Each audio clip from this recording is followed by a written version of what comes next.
ইনশাআল্লাহ আল্লাহর ইজ্জতের কসম আগামী দিনে সরকার কে গঠন হবে এটা আমাদের সুন্নি জামাত ইনশাআল্লাহ ঠিক করবে। আমরা বাংলাদেশ সুন্নি জামাত প্রোগ্রাম করতে দিয়ে অনেক হ্যস্ত হয়েছি। প্রথম আমরা তারিখ দেওয়া হয়েছিল 19 তারিখ দেওয়ার তারিখ চেঞ্জ করেছে 26 তারিখ দেওয়ার পরে জায়গা আমাদেরকে দেওয়া হয়েছিল সোহরাওয়ার্দী উদ্যান। তারপরে কারা করছে আমি নাম নিতে চাই না। সোহরাওয়ার্দী উদ্যান থেকে আমাদেরকে বলা হচ্ছে গোলাপবাগ ময়দান আমাদের এই সুন্নি জামাতের প্রোগ্রাম হবে। তারপর ওইখানে আমাদের জায়গা দেওয়া হয় নাই। তারপর আমাদের সুন্নি জনতার ঢল তারা আটকে রাখতে পারে নাই।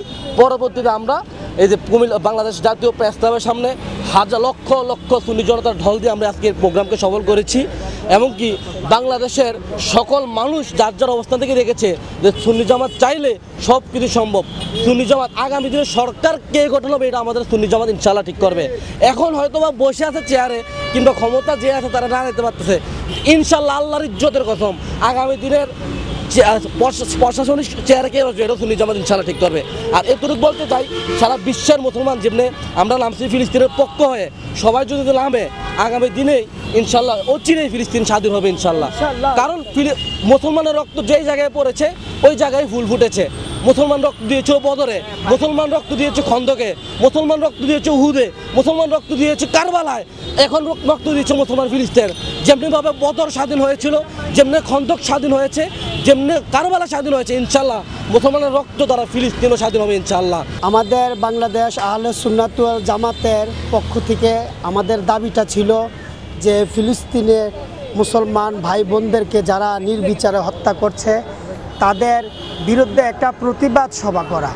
কিন্তু ইহুদিরা এই দেশে নাই, বাংলাদেশে ইহুদিরা বাধা দিতে আসে নাই। কিন্তু আমাদের যে মুসলমান কিছু ভাই আমাদেরকে সোহরাওয়ার্দী উদ্যানে এই প্রোগ্রামটা করতে দেয় নাই।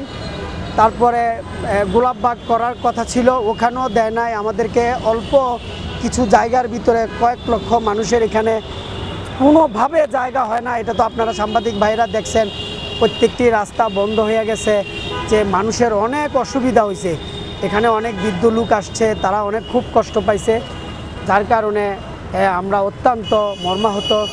আমাদের যে সমস্ত মুসলমান ভাই তারা কি করে পারে যে আরেক মুসলমানের বিরুদ্ধে দাঁড়াইতে, এটা আমার মাথায় ধরে না।